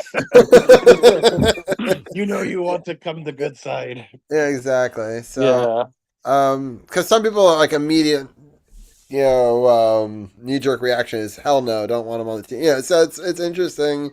Or I feel like there's still a lot of value to him, and man, the amount of intel you can gain from him in the league, and like his family and Ovechkin's family are so close. Like I think that'd be really cool for them, that they could get to do that, and I think anything that could spur Ovechkin on. The thing is, for me, and I said this before, if they would agree to be on the third line together, that would be great. Yes, Right? So, like, that would probably what they would have to do is play. If they want to play together, they would have to play reduced minutes on a third line and or second PP unit. right, exactly. And then so that because you have to go through 84 games next year. And that was the other thing I was going to say to Adrian. Yeah. It's like it's not a bad year to have a long rest before it when it's going to be the first year of this. Yeah. The teams that go long, I think, are going to struggle next year with an 84 game. I know it's only 2 more games, but like it's a lot of wear and tear on these guys. And we saw how close the playoff race was this year. So if the last 2 games are as close as they were for the last 5 or 6 this year, then that's even more, right? So it's something to think about for sure as we go into it. OT shots, Philly is up 13-5 so far. We're already down to 2 minutes and 20 seconds in overtime. We may not get Ryan on the show tonight. So Ryan said he would join us after. That's where he is. Okay. Yeah, so I said you should watch the thing, but if you win and want to come over and celebrate it, you can. So he thought you have to see where he is. So we'll see where this game ends. So it's an exciting time for sure. But Adrian, any other thoughts on the playoffs or any other series that you've been watching? Yeah, I thought it was. I gotta say, I don't want to throw too much shade, but I kind of do. I am kind of glad. I'm trying to be as polite as I can. That there is no Florida teams at this point. Yes. So, like Montreal, good job, Montreal. And I feel like at this point, like I was really rooting for the Mammoth to beat the Knights because at least they've never won it before. Because like between the Ducks and the Knights, I'm like, like one team beat the Oilers this year, the other beat the Oilers back in 23, and then they won it. And they're like, damn it! It is over. Carolina has won it. Oh, wow. 106 left in OT. I'm at 110. Stormed the net and they put Oh, it yeah. away. I didn't catch who got it, but this looks like a good looks like a good goal. I don't think they're going to. They're looking at it. The Philly bench is looking at it. They're not leaving yet. I think it was Taylor Hall. Taylor Hall is acting like he's the one that put it away. Yeah. Heck of a goaltending by Carolina, though, to set themselves up. Yeah, Freddie Anderson had a pretty good game. That's a very good sign for them. Right, well, especially in overtime. Yeah, Hall's giving. Taylor Hall's acting like he's the one that got it. So, okay, they're saying he's the one that put it away. Yeah, I need to go back and so I'm gonna. Luckily, I have it set to record all hockey games across. Don't miss a thing. Yeah. Oops. Oh, here it is. They're showing it. It says a rush. Yeah, they're crediting it to Taylor Hall, former Oiler. Oh, okay. He kind of gets like jammed up in the middle. Yeah, so he got knocked down, ended up on his knees in front of the crease. The puck takes a crazy couple of bounces, and he managed to reach back with his stick and put it away. How does he stand up? He's on his knees, gets up while getting his stick on the puck. Yeah. And that's impressive. That's crazy. Right? He gets up and scores in one fluid motion. Yeah. Oh, yeah. Dude, it was just out of Ladar's reach. It was just reached. And in fact, I think that there was an advantage in being knocked down. He was able to get down and low into the puck easier. So it's just kind of funny that, like, happenstance, him being low and then scooping into that action actually, I think, helped him. Gave him torque, and he was able to get it up and around him, So, yeah, big win for Carolina. Man, that stings for Philly, though, to know that they were this close. They were up in this game. They could have stole one. I mean, I still think Philly's going to win 1 or 2 of these games in Philadelphia, but that's really got to hurt, knowing that they could have stolen this one, and it'd be a different series. Ooh, maybe we'll get a Ryan sighting after all. So we'll see if we can get him on before the end of the show. But congratulations to the Carolina Hurricanes fans, and yeah, right. So yeah, it's some exciting stuff there. Yeah, I don't know, Gil. Who do we root for? I guess we still need the Ducks to lose, right, for our draft pick. Because the sooner they lose, I, the better. I know you're hoping for a higher draft pick, but it really doesn't matter at this point. That Yeah. pick is probably going to be somewhere in the 20s anyway. So I really don't. I couldn't care less. So who are you rooting for? Are you going to root for the In the Ducks then, or are you going in to root that for the? series, Yeah.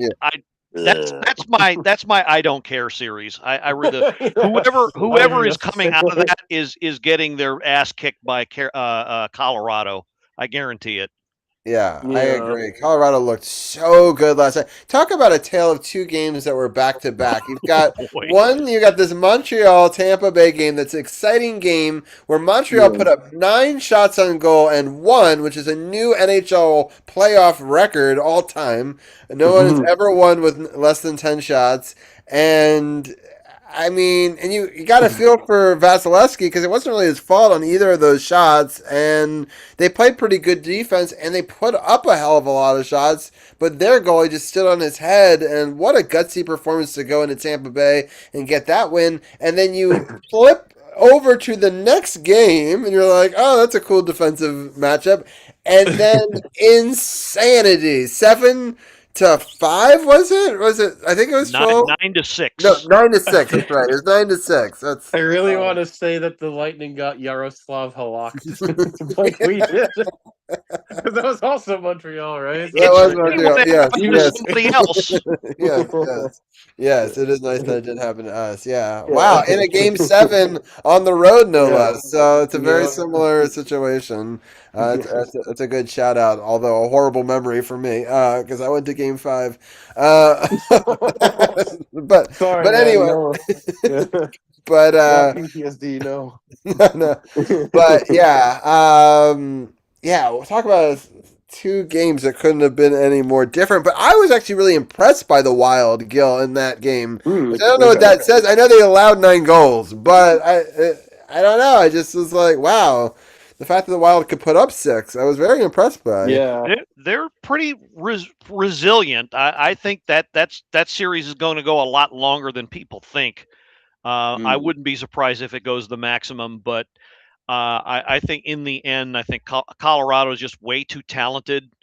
I don't think this. I think what you saw is. I'm not going to say it's previews to what's to come, but if the odds makers set the over under on the goals pretty low, then bet the over. If it's 5, bet the over because I don't think any of these games are going to go less than 4 goals each. You got some pretty powerful offensive punch here on both sides. So it's not going to be Edmonton Anaheim again, but it's going to look a little like that. Yeah. I'm sorry, I'm just blown away right now. There's a 38-point lead for the Knicks right now in this game. There's still about 4 minutes left in it. They've scored 128 points and held Philly to 90 so far. It's just like, oof. So I know that Arun is going to call in and talk about that game, but that's like, I don't know if he needs to even wait till the end. I think it's a pretty foregone conclusion on that one. But congratulations to the Knicks fans in that. Yeah, it's just a wild series. I think. I mean, for me, Colorado's. I'd be shocked if they don't win it all this year. I'll just put it that way. They look like such an incredible force of nature and just have so much scoring depth and good goaltending for the most part. Although he did give up 6, but. I don't know. Just overall, they're a really solid team, and I'd be surprised if a team can knock them out 4 times over a course of a 7-game series. But I mean, anything's possible. But I don't see any of these teams in the East that would stand a chance comparatively to them. But I am. It's tough because I don't know who to root for in this Buffalo Montreal series because I like both of them and their stories. I think that Adrian, who are you rooting for in that one? I mean, like, as a representative of Canada, it's like I am leaning towards the Canadian team, the last one in the finals. However, Montreal's won it the most times, whereas Buffalo has won it 0 times. So I feel like that. Whenever I don't have a horse in the race, whenever I don't really particularly care, I usually root for whoever's playing against. I hate the most, or like dislike, like whoever I dislike the least, or whoever's won it the least. And Buffalo is like almost as Canadian as you can get in the U.S. I'd say Minnesota Wild are also. I was up so there. surprised to find out that they do the Canadian anthem even if they're Yeah. not playing a Canadian team. Gil, so is that Yeah. like an always thing, like during the regular season too, or is that just something Yeah, they do in the playoffs? Yeah, because they're right. they do. They're right by the border, so like they have a lot They of are right Canadian they are fans. right on the border. Yeah. There's a bridge called the Peace Bridge that is that there's that little land bridge between the lakes, and that's the bridge that leads into the Toronto area, and a lot of Canadians drive into the city to watch their games. Buffalo has, out of any American team, probably the largest core of Canadian fans. So yeah, that Yeah. didn't surprise me at all that was a thing. Yeah, Yeah, that's so cool. And yeah. I'm actually going to make that trek this summer with the kids. We're going to Oh, drive cool. and hit some different amusement parks in upstate New York, and then we're going to drive across and go to Canada's Wonderland, and then down to Oh yeah, Ohio I and had stuff fun like there. that. It's a good spot. Yeah, you'll enjoy it. Yeah, I actually got to go for my 40th birthday. Liz took me, and it was amazing. So I wanted to take the kids. Yeah, So nice. they're Yeah. excited, and our passes that they have for their amusement parks work there, which is crazy that they work out of the Oh, country. cool. So yeah, Yeah. Oh, nice. Yeah, uh, like it's different. They didn't have different like licensing agreements in Canada than the US. So like I was surprised.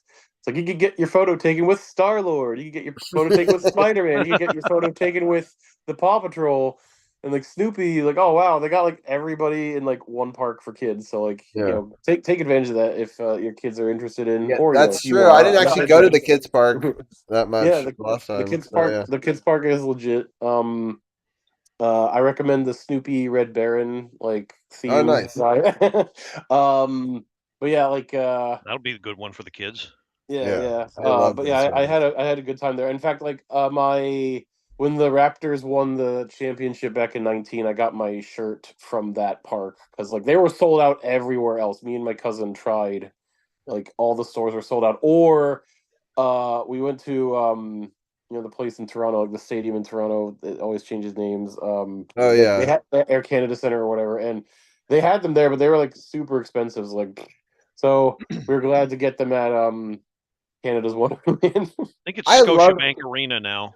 Oh Oh, yeah. Scotiabank, yeah. Yeah, Um, I love that you can from the tower like look down into the baseball stadium. That looks pretty cool. oh yeah, the sky. So I still call it the Sky Dome. I know it's not called that anymore, but I still call it that. Like, yeah, the CN yeah, Tower, right? yeah, Yeah, the CN Tower, yeah.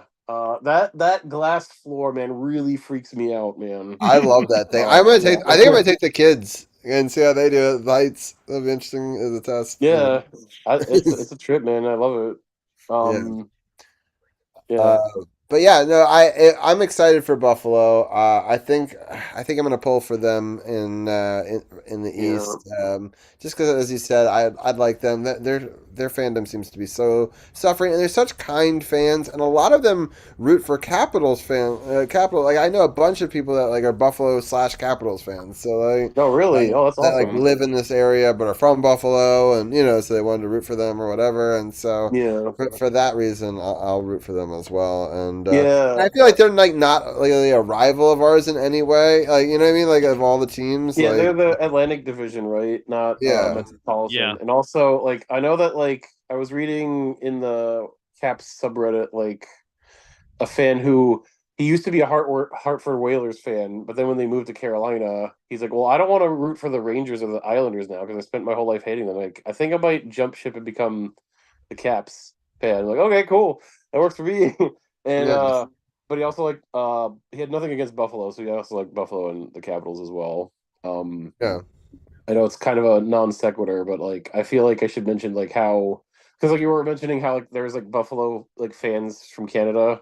Like like if you look at the history back in 1917 there was the famous Halifax explosion, where like World War I munitions had like the biggest non-nuclear explosion happened in Halifax, Nova Scotia, and Boston helped the town rebuild and like help with the survivors and stuff. So to this day, there's a pocket of people in Nova Scotia that will root for Boston sports teams because of that.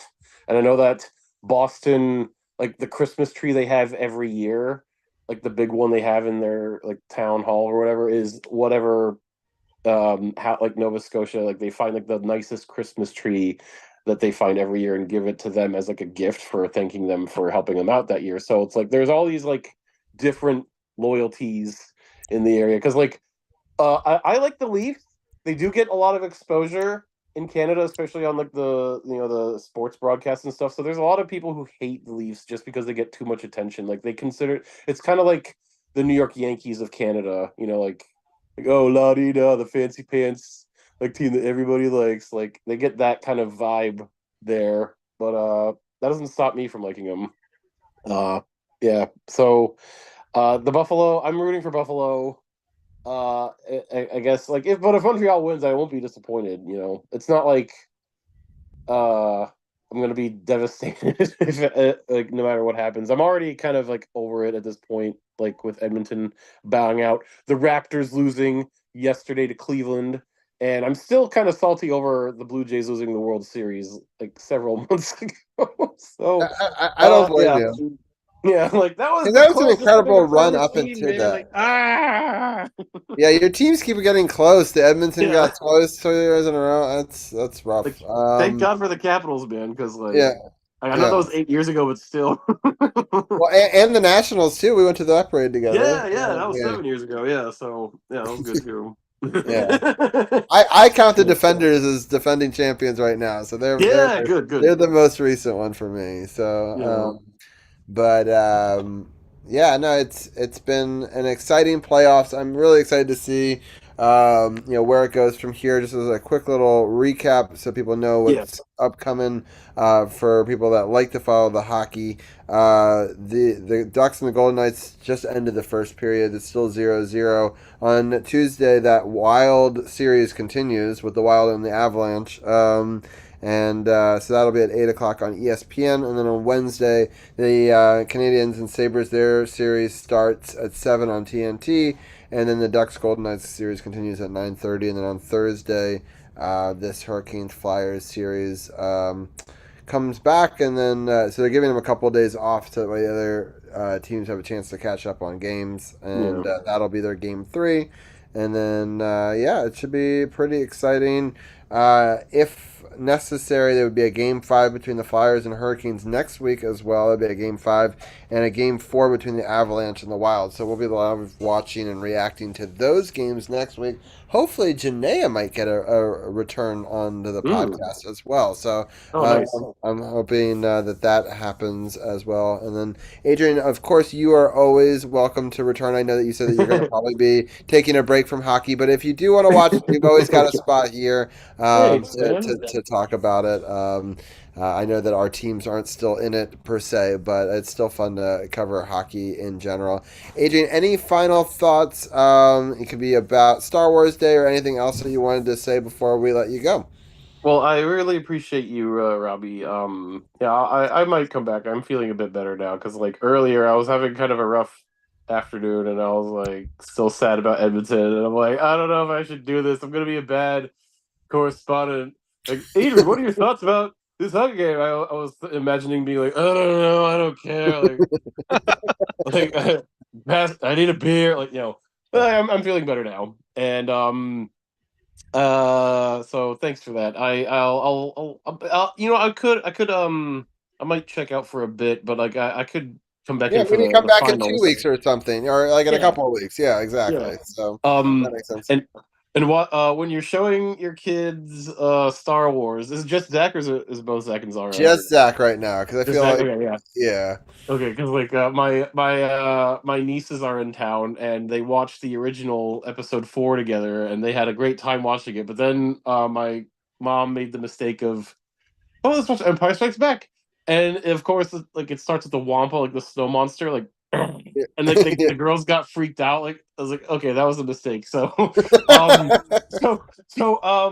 just like I think one of the reasons why I started my son with 4, 5, and 6, and then 1, 2, and 3 was because I know technically episode 3 is rated PG-13, not PG like the other ones are. So like the whole like story arc where Anakin becomes Darth Vader, as long as you're okay with Zach, being exposed to that, like then I think you should be fine. So I hope he enjoys it. I would love to see his Yeah, I don't know. I feel like first- maybe we do it like slowly. yeah, I feel like yeah. episode Take your 3. time. Yeah. Yeah, exactly. Yeah.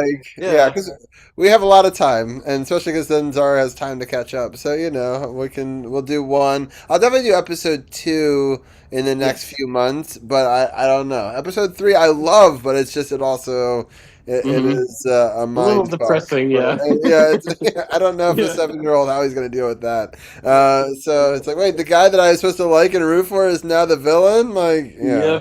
Yeah. But like give it 3 more movies. It'll get better. I promise. Right. But yeah. I guess last thing is I don't mean to be corny, but Yes, there you go. I love it. Robbie's podcast. You really. I had to. I was wearing that shirt. There you go.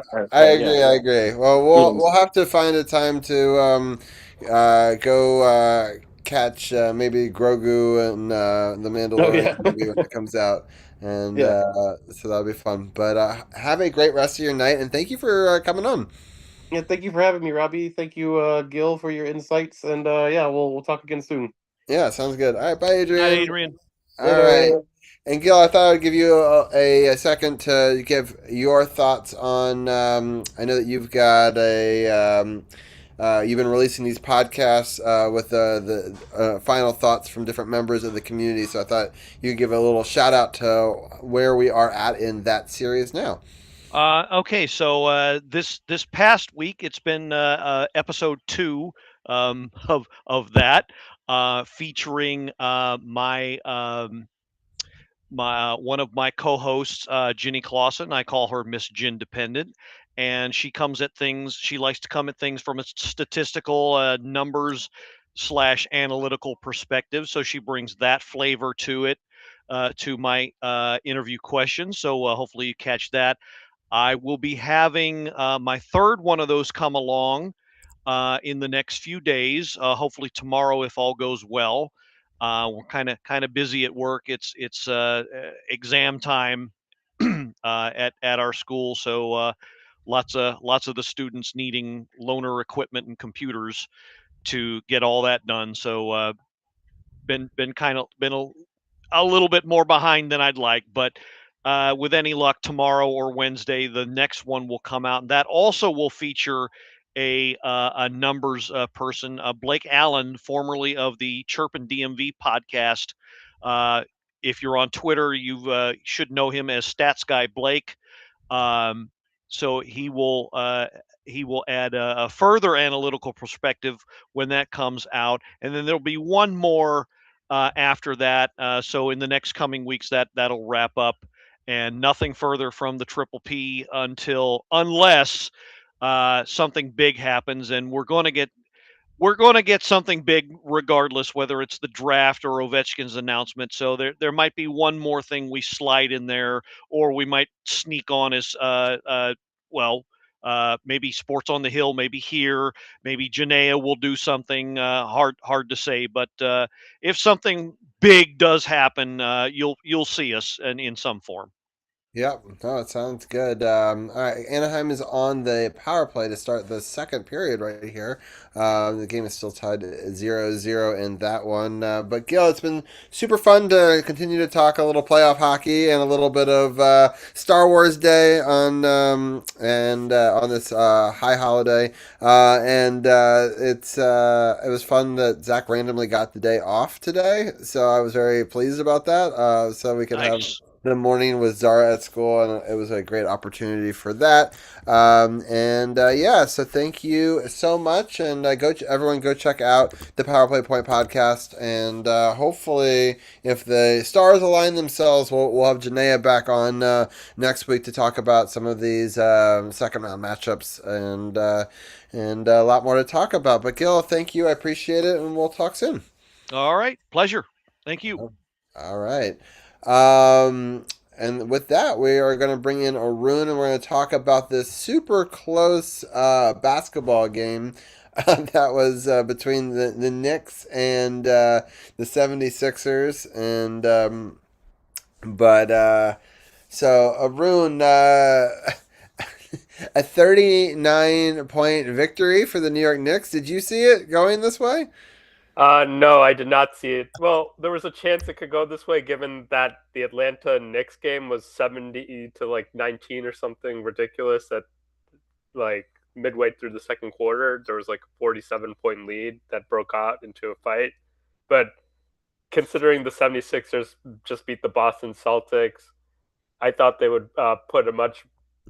In fact, the Sixers were winning in the very beginning of the first quarter, and they got Karl Anthony Towns in foul trouble. I thought Embiid was doing a good job. He got 2 fouls each on Robinson and Towns, but then it kind of fell apart because Brunson was, I think he had like, he made his first 5 shots and he had 31 by the time the third quarter rolled around, and the announcer said it was part of probably the easiest 30 points he ever had in his career because the defense just wasn't there for the Sixers.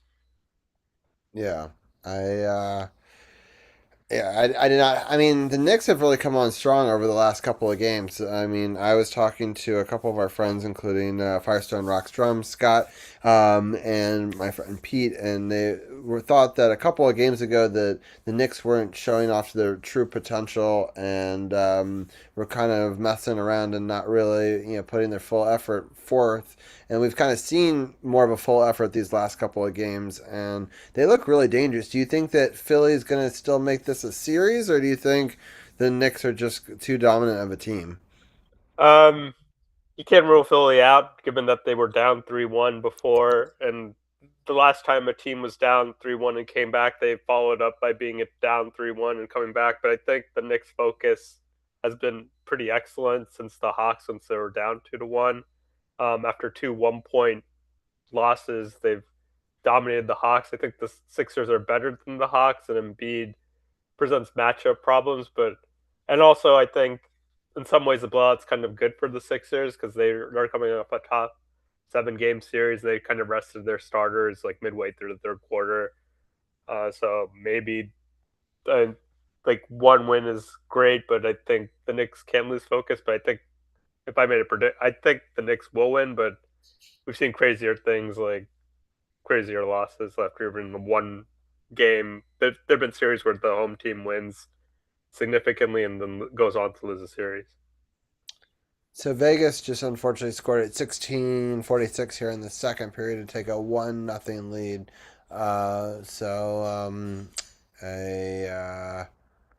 Is it Howden? I'm trying to remember who that is, but unfortunately the Golden Knights are up 1-0 over the Mighty Ducks. And I'm still trying to decide who I want to win this series. I think I like the Mighty Ducks just because of my childhood, and just Vegas is our kind of natural rival, with the Stanley Cup and Bryce Harper's favorite team. Yeah, exactly. Um, it was Brett Howden, his 5th goal of the playoffs. 4th straight game with a goal, though. That's pretty impressive. Let's talk about the other game that's happening right now. The Timberwolves and Spurs. It's 45-all at halftime. What are your thoughts on game 1 of this series? I think Anthony Edwards just came back, and a lot of people have been ruling out the Timberwolves given that they had an season-ending injury to Dante DiVincenzo and Ayo Dosunmu, who had, I think, a 40-point game. Were one of the 5 players to have 40-point game off the bench in NBA history. He's also ruled out. But the Timberwolves defense has been really strong. Rudy Gobert, the older French teammate versus the young. It's like the old versus young. And Victor Wembanyama took his job on the French national team, so Rudy Gobert doesn't play anymore. But Gobert played out of his mind against the Nuggets, and they shut down the Nuggets, who a lot of people were predicting to be the Western Conference champion. So I predicted the Spurs, but the Timberwolves defense, if they play like this, and their offense, they're sharing the ball, so they have a chance to pull the upset, but we'll see what happens. Yeah, it's both teams are playing really good defense. And it'll be interesting to see where they go from here. The Lakers and Thunder.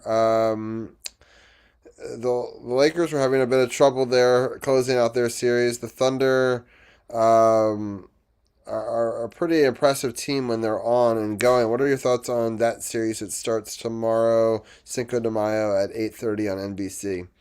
The Lakers are huge underdogs given that Luka Doncic is still out and he hasn't even begun ramping up from his injury. They did get Austin Reeves back and midway through the Rocket series, which is encouraging. And LeBron James, in this post-game interview, he said he's defying father time, but Thunder's defense is excellent, even though they're also dealing with an injury to Jalen Williams. Granted, the Thunder are much deeper. So I think my prediction right now is Thunder should win in 5, but LeBron, he did pull off the upset in 2016. It would be kind of, if he pulls this off, it would be another bullet to his resume against Jordan, but I don't see it really. I think Thunder should win this series, barring like an injury to SGA. Yeah. I'm rooting for the Lakers, although it's hard to root for a LeBron led team, but I do historically like the Lakers, and they do have a lot of players that I like Rui Hachimura. So we'll see. I'll definitely pull for them. I think the Thunder, at least on paper, they really outmatched them. The Cavaliers and the Pistons, man, the Pistons had a lot of trouble in their series. I mean, a lot of games went 7. The Cavaliers also had trouble in theirs. That's going to be the 7 o'clock game. That one's on Peacock, actually. And what are your takes on the Cavaliers and Pistons series? Yeah, the Pistons were the 1 seed and they almost lost to a Magic team that was kind of putting it together towards the end, but the Magic lost its second, or arguably its best player, in Wagner, the younger brother, Franz Wagner, the younger brother of Mo Wagner, the former Wizard. But I think that's going to be like a very gritty series. I think it's like kind of a toss-up. Right now, I'd slightly favor the Cavaliers, but home court could be big, and the Pistons do have that. All right, maybe I'll go with the Pistons just because they have home court, and I don't know that, but it's still going to be a close series between Donovan Mitchell and Cade Cunningham. And James Harden, of course, is now on the Cavaliers. I think the Pistons' defense is a little bit stronger. Their shooting is kind of anemic, but I don't know. That's going to be a very close series. So, if you're a Knicks fan, who do you think you would like to see in coming out of that other series? What would give them the best chance of advancing to the finals, you think? Who do they match up best with?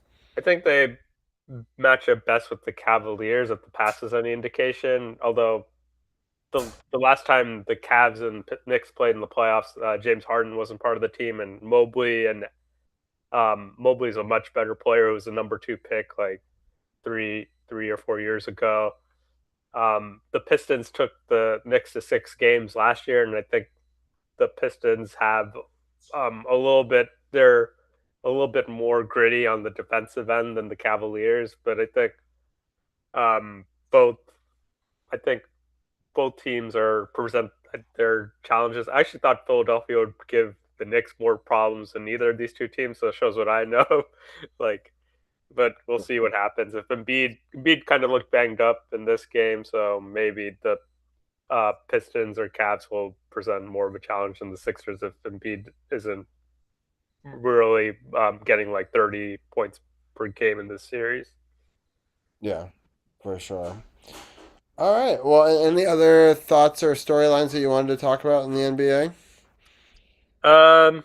No, just like shout out to like Denny. He took one game off the Spurs, and oh yeah, like you mentioned Rui. He's leading the he's like playoff leader in 3-point percentage. So shout out to Rui. It's good showing by the former Wizards, and we'll see. Maybe the Wizards will do better this upcoming season when they don't really have to tank anymore. What are your thoughts on? Do you think that the big man is going to stay here, or do you think he's going to get traded? I mean, it's just some interesting comments. It's such a weird situation there with him with Anthony Daniels. Anthony Davis, yeah. Anthony Davis. I'm sorry. Yeah. Another former Wizard, Anthony Antonio Daniels. Right. Yes. Right. What are your thoughts on that? Do you think that the Wizards keep him, or is he just gonna be too much of a headache? I think they'll trade him if they get like a good offer, which is very possible because I think like teams weren't really going to trade for him last off season because he wasn't going to help them for the playoff run in 20 this like playoff run. He wasn't supposed to be healthy, but maybe a team can talk themselves into him. And like I think Portland, for instance, they have all those Milwaukee like picks that they got from the Dame Lillard trade, and Dame Lillard is funnily back in like Portland, even though they traded him to Milwaukee. But they maybe the Wizards could get a couple of pick swaps. I don't think they're gonna just deal Davis for the sake of dealing him and maybe they won't because his salary is like $60 million a season for the next couple of years, and he has a player option, and it's kind of hard to get a trade like that together, and nobody at the trade deadline like the Warriors didn't take him, but maybe they'll take him now. Like it just depends on who's gonna like give up like a decent like first round pick or two first rounders. Like the Wizards only trade like a first round pick at the end of the first round. That's like really the only thing they gave up of value. So I think it was a good trade for the Wizards given that they bought him low and they could probably flip him for a better package. It just depends on I think the Wizards are going to try to win next season, and maybe Anthony Davis is like I think it's going to be hard for him to go to a contender, but we'll see. Maybe they're like at the Hawks or the Trailblazers could be maybe they'll give a good offer. Yeah, be interesting to see how that goes throughout the rest of the summer. All right, any final thoughts that you want to share before we start to wrap it up? No, I don't. I don't remember any RG3 No, news for me. sounds good.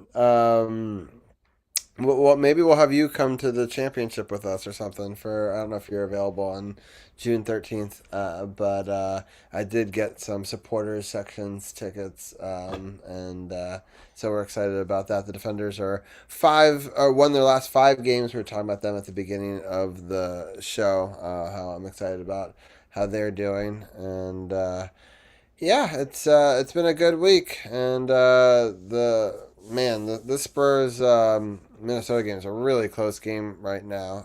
Also, the Vegas game, Anaheim game is also really good. So a lot of good late night sports for people to go check out. We are going to raid over to our friend Davey is eating a sandwich in just a second. But I'm excited to see what he is up to. He's got the stream scribe in there.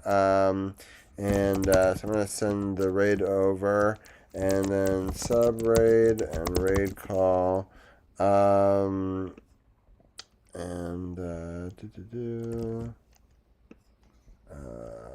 need to resub my stream elements at some point, so I will work on that. All right, so we're going to raid over to Davey. Just a little update on Wednesday at 12:30. I think I'm going to do a short 1 to 2 hour editing stream where we'll take a look at the second dive in the Mexico series. If people missed the first one, it's the beginning trailer for this. It's also on Gross Scuba. Go check that out. And now we have an Instagram with the same name, Gross Scuba. You can go check that. We're going to have videos coming out Tuesday, Wednesday, Thursday, and Friday on the YouTube channel if you're into the scuba stuff. So hopefully people can go check that out. We are going to head over to Davey. We will have another episode 412 next week. Hopefully, have Janaea back on. We will talk about the Defenders and all the same sports, the Nationals, the United, and wrestling, also NBA and NHL playoffs as well. Thank you to everyone from Arun to all the different guests that we had on all night, Champ and Gil and Adrian and Sith. So thank you to everybody, and hope to see you on Wednesday afternoon if you're around. Thank you again, and talk to you guys soon. Bye. See you guys.